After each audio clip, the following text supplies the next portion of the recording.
जयपुर के सर्व साधक लोगों को हमारा प्रणिपात।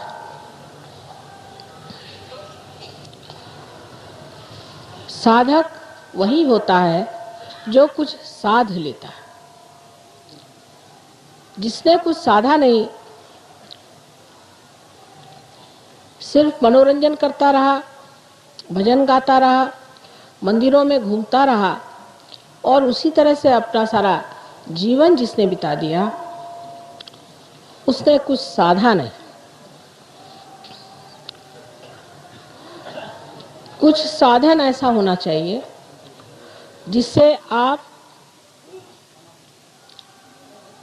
परमात्मा से संबंधित हो जाएं, जिससे योग घटित हो जाए। और ये साधन परमात्मा ने पहले ही आपके अंदर बहुत सुंदरता से सजाया हुआ है। इस साधन का सिर्फ उपयोग करना, इतना ही मात्र एक काम बच जाता है।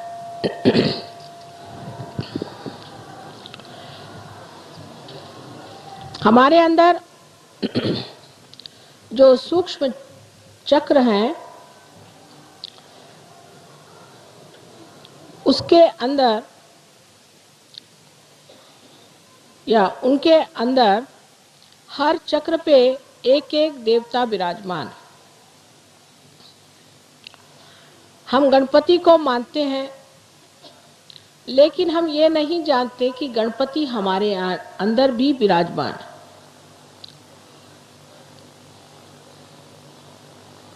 हम विष्णु को मानते हैं, लक्ष्मी विष्णु दोनों को ही मानते हैं, लेकिन ये नहीं जानते कि वे हमारे अंदर विराजमान है। अभी जगदम्बा का जो भजन कहा गया, वो जगदम्बा भी हमारे अंदर विराजमान है। कल आपसे मैंने नाभि चक्र के बारे में बताया था।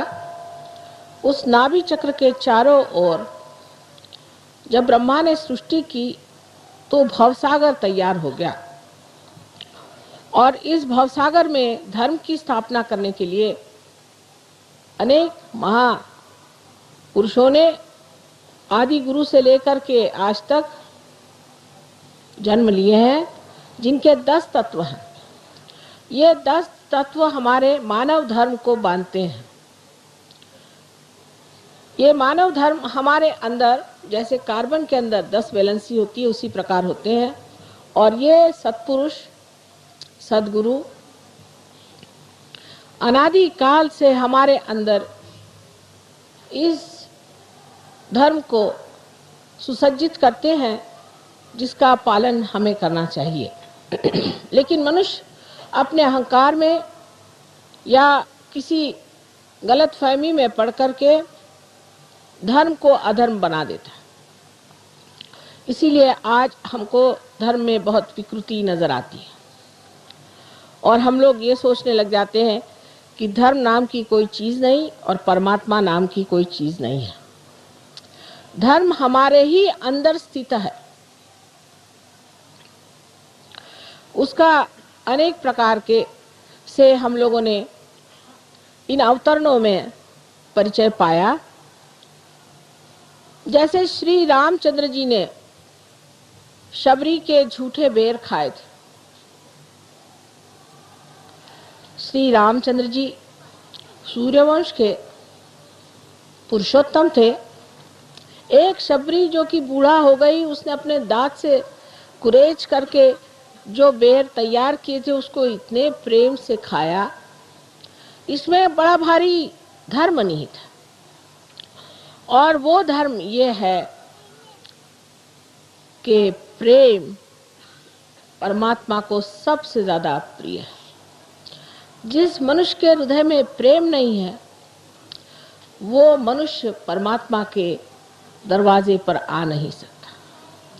और जिसके हृदय में प्रेम है, उसके लिए परमात्मा सब कुछ भूलकर उनके गले लिपट जाते हैं। जैसे सुदामा जी अपने साथ चूड़े ले गए थे, किस प्रेम से उसे उन्होंने खाया।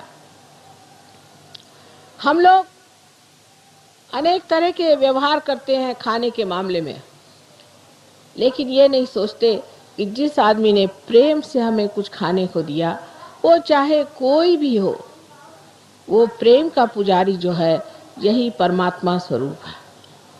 तो धर्म का स्वरूप जो है वो है प्रेम।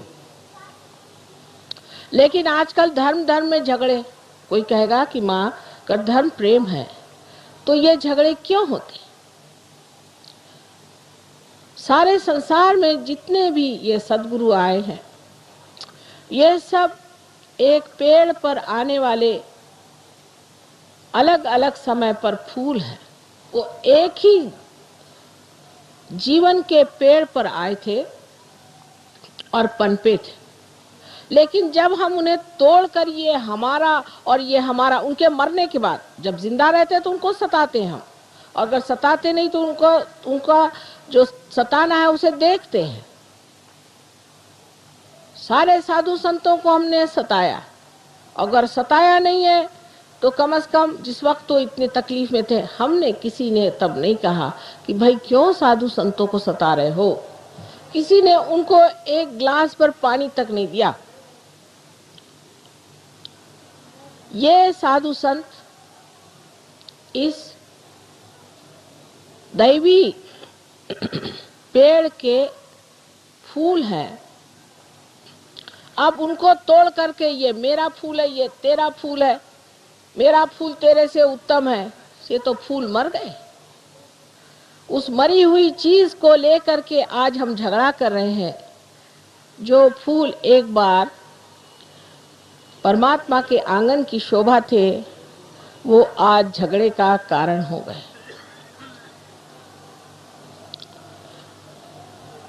सो ये सारा धर्म जो है वो प्रेम का धर्म है, क्योंकि सारी शक्ति ही परमात्मा की प्रेम की है। अगर परमात्मा हम लोगों को प्यार न करते तो वो इस सृष्टि की रचना ही न करते। लेकिन हम अपने को प्यार नहीं करते हैं, हम अपने को झुठलाते हैं, अपने को कैद करते हैं, अपने ऊपर अपने ही विचारों को बांध करके कि ये मैं करूँगा, ये मेरा है, ये मेरा विचार है और यही सत्य है। इस तरह की धारणा ले करके हम जब अपने ही को किसी कोठरी में बंद कर लेते हैं, तब दूसरे भी दूसरे कोठरी में बंद हो करके चिल्लाते रहते हैं। प्रेम में मनुष्य स्वतंत्र हो जाता है, स्व का तंत्र जान जाता है। इसलिए धर्म ये प्रेम है। अब किसी किसी जमाने में ऐसा समय आया कि जहां हिंसा को भी करना पड़ा। जैसे श्री कृष्ण ने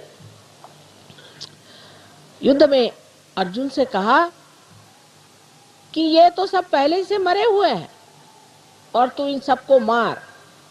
उन्होंने कोई आजकल की अहिंसा नहीं सिखाई कि कीड़े मकोड़ों को बचा के रखो। क्या मैं कीड़े मकोड़ों को कुंडलिनी जागरण देने वाली हूं जो कीड़े मकोड़े बचाते रहते हो? उन्होंने कहा इनको मार, तेरे जो गुरु हैं उनको भी तुम मार। उस वक्त देखिए धर्म को समझना चाहिए पूर्णतः। उस वक्त आपको कर्ण का किस्सा मालूम है कि कर्ण का पांव जब रथ में अटक गया और अर्जुन ने अपना गांडी उसके ऊपर उठाया, उसने कहा देखो मैं वीर हूं और तुम भी वीर हो, और एक वीर पर निशस्त्र आप हमला नहीं कर सकते। तब कृष्ण ने अपनी उंगली आगे करके कहा कि जिस वक्त द्रौपदी की लाज लूटी जा रही थी तब तुम्हारी वीरता कहाँ गई थी? मार इसे। अहिंसा नहीं सिखाई थी, दुष्टों की हिंसा ही सिखाई।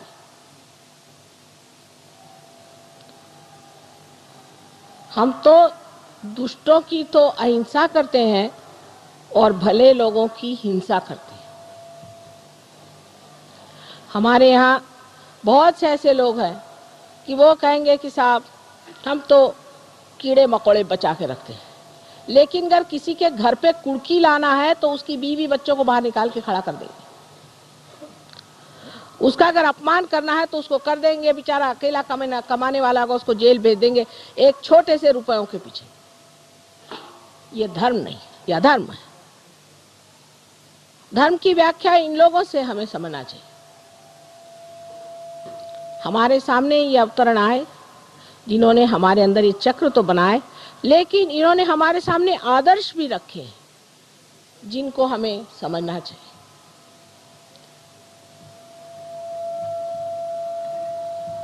अब जो चक्र धर्म के बाद हमें जानना है वो है जगदम्बा का चक्र, जिसका अभी गायन हुआ था।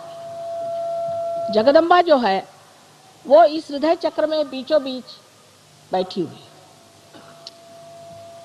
ये हृदय चक्र 12 पंखुड़ियों से बना हुआ। जब बच्चा 12 साल तक का होता है तब तक जगदम्बा, क्योंकि उसका नाम भ्रमरंबा भी है, आप जानते हैं कि वो भ्रमर बनाती है, इन भ्रमरों को अपनी जो सीने पर हड्डी है उसमें बनाती है। इसे अंग्रेजी में एंटीबॉडीज कहते हैं। ये 12 साल तक वो बना के तैयार कर देती है, और जब कभी किसी बच्चे पर कोई आक्रमण आता है तो ये भ्रमर उससे लड़ाई करते हैं, झगड़ते हैं। 12 साल बाद ये भ्रमर सारे शरीर में फैल जाते हैं।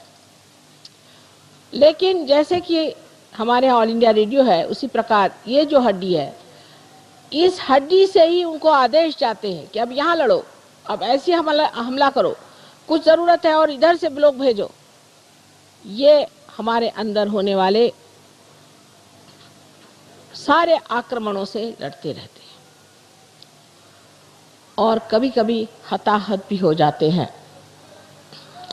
ये चक्र विशेषकर औरतों का ज्यादा पकड़ा जाता है, क्योंकि उनका विश्वास ये नहीं होता कि हमारी माँ जगदम्बा है, सर्वशक्तिमान, सबका पालन करने वाली, सबका तारण करने वाली जगदम्बा हमारी माँ है।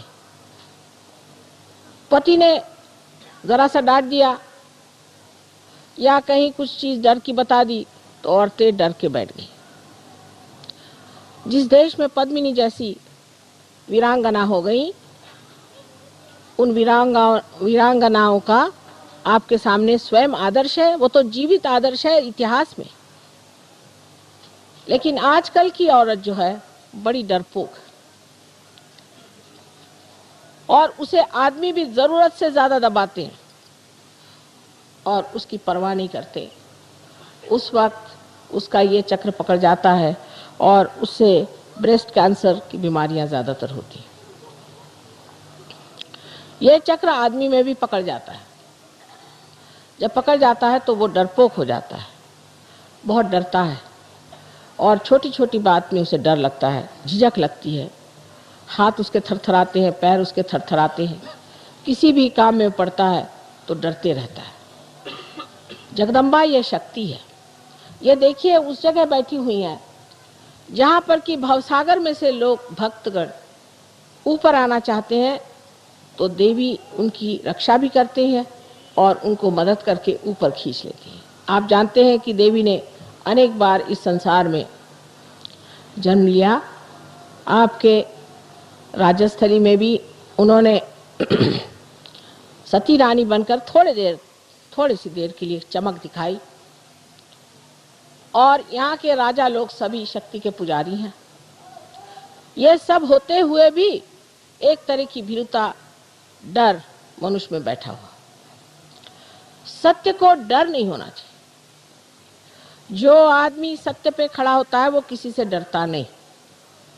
सारे संसार के सामने सम्मुख होकर के वो जो सत्य बात है उसे कहता है।